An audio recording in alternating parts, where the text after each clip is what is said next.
Conservatives yesterday. All right, let's talk about political advertising. Alex Tait is here, swap chairs with John Ashworth, co-founder of the Coalition for Reform in Political Advertising. Tell us about this idea of some sort of legal controls. We think, basically, the fact that there are no rules in political ads is a big problem. And I think, as was just being discussed, this has been a dirty campaign. We want some rules put in place. So one of the fundamental things we want to guard against is misleading information, and effectively, the public would call it lies in political advertising. So that we've got some similar standards around the only area that isn't governed by the advertising regulator, the Advertising Standards Authority, political advertising, to keep it in line with their mantra of legal, decent, honest and truthful. And actually, I think there's been examples in this election this isn't a partisan issue. There have been examples from all across the political spectrum. Well, shall we show the viewers and the panel some of these examples? This is one from the Conservatives. Perhaps you can talk us through it. This was the Fact Check UK when they changed their Twitter account. And this has been, I think that one of the features of this election actually has been there's been some new ground broken in some senses in terms of some of the techniques that have been used in political advertising. So the Twitter account being changed to Fact Check UK during the leaders' debate is certainly a new technique. But also, actually, if you look at other sort of methods the Conservatives have used, the doctored Keir Starmer video, which had the ending slowed down so that it looked like he didn't know the answer to a question. There's this from the Labour Party. This is the bus. Again, we'll send Trump £500 million a week. Let's fund US drug firms, not our NHS. That's right, yeah. And there's a line under that talks to the fact that there's been discussion to sell off the NHS over the last 2 years. And clearly that's not a real bus as well. But the Liberal Democrats has had some pretty good examples as well, I think, if you look at the other side of the political spectrum. So there's been a lot of bad use of data and bar charts and figures by the Liberal Democrats. Yes, we've showed that bar chart where they actually do. It has to be said. Well, I mean, the point is the problem that bad? Is it any worse than it has been? Obviously, Alex says yes. What do you think? I mean, I think that we need to be careful here because when, say, Full Fat looked at the Conservative ads that were put on Facebook, 7,000 in a couple of days, 88% of them were lies. We're in danger here of creating a false equivalence. The reason that the Conservative operation is so dirty and they are lying so much, essentially running a propaganda But Rachel, we've just shown the Labour Party doing the same. It's happening on all sides. Let me finish this point, and that's precisely the point. There is this impression of a false equivalence, which is precisely what the Conservatives want. They want that state of confusion so that the reason so many voters have not made up their minds yet is because they're confused. They think all politicians are the same. There isn't an equivalence between hang on a minute, between 88%, according to Full Fact, on Facebook, and one instance that they found of the Labour. They did. This is what they said before. Alex is here to talk it. Hang on, go on. We've been running a project with a team of volunteers over the election, and we found most of the main parties. I've got examples. There are numerous Labour examples. There are some parties that have more than others. But Which it isn't party a has more than issue. others?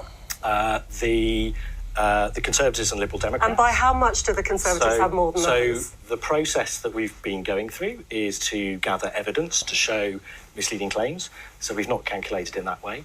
But it isn't a partisan issue. Now, I think the UK, we've done some research with YouGov this week that shows I think the public's had enough as well. We asked, do you think it should be a legal requirement that factual claims in ads are accurate? And equally weighted across Leave and Remain voters, 87% of people said yes. Ian, what about the response to Rachel? Says there is more evidence. Well, Rachel's view is always that it's a bit like Animal Farm. All Tories bad, all Labour good. I mean, she can't bring herself to criticise anything that the Labour Party have ever done. I have in the past criticised I've called out the Keir Starmer video. I think that was crass, and various other things that I think are wrong. I'm very happy to criticise them for, but I think regulating this sort of thing is quite difficult because what Rachel will regard as a lie, I might regard as an opinion. Facts, fact is an interesting word because a fact can mean different things to different people. If you have a statistic, fine, you can't question that. But I think if we're going to get into the realm of trying to regulate opinionated adverts, where effectively say, well, we think this is bad because, that's quite a difficult thing to do, isn't it? Well, so philosophically, that's a good point. But actually, when you look through the examples, if you look through the report that we produced, and we've documented examples from across the different parties. What we're saying is that we're not saying there should be rules around attack ads, manifesto commitments, future promises. It's just if you say something is an objective fact, you should have to substantiate it in the same way that all other advertising has to. Do you think, for example, the 1997 New Labour, New Danger ads with Tony Blair with the demon eyes?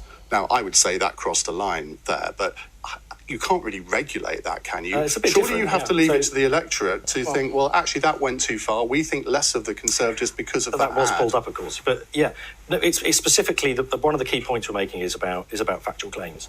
But how would you regulate it? I mean, who would decide? So, I mean, there will be grey areas. Well, and again, we think it's political will is what we need. And we need some political leadership, actually, to react to, I think, the public demand for there to be some change in this area. We believe, actually, in the document, that there's a quite simple code that is aligned to the code that governs all other advertising, all these many rules all other advertisers have to abide by. And you could if you could get the parties to agree to that, and you just extend the remit of the Advertising Standards Authority, then you've got a mechanic to complain to it, and you fill this loophole that exists for political advertising. Well, let's just show you this from Clive Cymru's leader, Adam Price. He's a man of his word. He introduced a similar bill when he was an MP, and in the next Parliament, Plaid Cymru's MPs will introduce a bill to make lying by politicians a criminal offence. What do you make of that?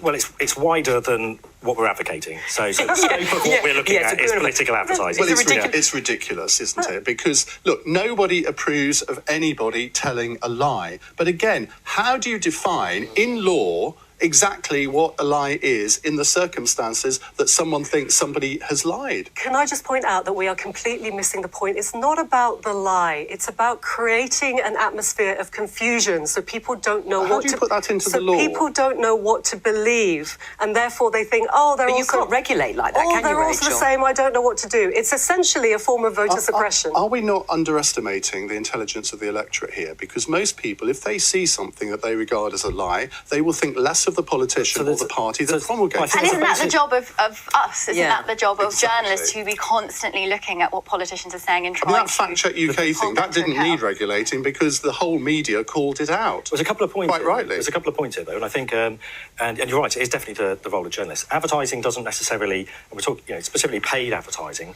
doesn't necessarily have that filter. And actually, we're not talking about that sort of wider topic.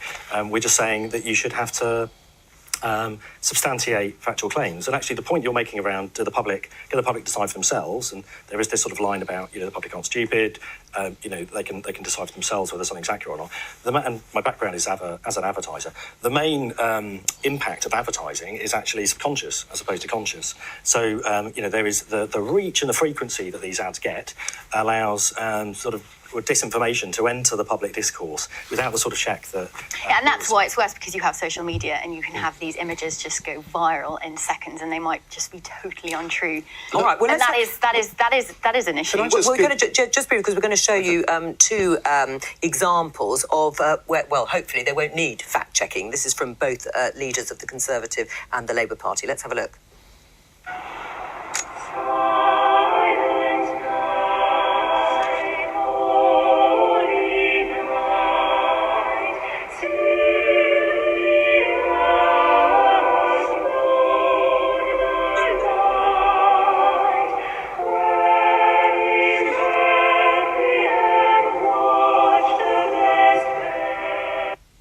Ian? That was fascinating because it is actually a really good campaign ad, but it's plagiarising a Labour ad from Dr. Rosina Allen Khan, who's standing in London, won't mention the constituency. She did one of these, and it was absolutely superb. But she's plagiarising the film, isn't she? But she's plagiarising So I think the film love actually seems to be popular. Things like that, I think, are really good. And I don't... how would you regulate that? We're not anti-advertising, quite the opposite. We just think there should be rules around advertising to keep it in line with... I think we're just going to judge how successful or effective these might be. Let's have a look at Jeremy Corbyn's.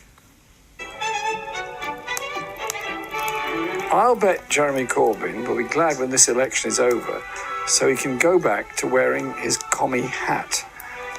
What is a commie hat? I wear a cap. It's a bit like when I was told I was riding a Maoist bicycle. It's a bicycle. Rachel? I mean, I think that obviously Jeremy Corbyn's team is very, very good at social media and video. But I think what's interesting about that is that the reason it's so successful is because it's such a contrast. You know, this funny human bloke is such a contrast with what people have understood to believe that he is because of all the relentless attacks on him for the last 2 years. Why haven't they done this before? Because that was brilliant. It showed a real human person there. You can't, as Linton Crosby always says, you can't fatten the pig on market day. It's like 3 days before polling day. Why didn't they do this at the beginning? I think that's a good question. We agree, Rachel. Fantastic. But a lot of the parties are ramping up their spend actually in the last few days. There's research that shows that the closer you get to polling day, the more effective some of your advertising can be. As people start paying attention round about But the now. thing with the Love Actually people, one not is that us, in the that film, are Keira obsessed. Knightley doesn't choose the man with the boards. She sticks with her husband. And I think quite Don't right point too. out the inconsistencies, Laura. It makes it obviously far too awkward. Alex, thank you very much. We're going to welcome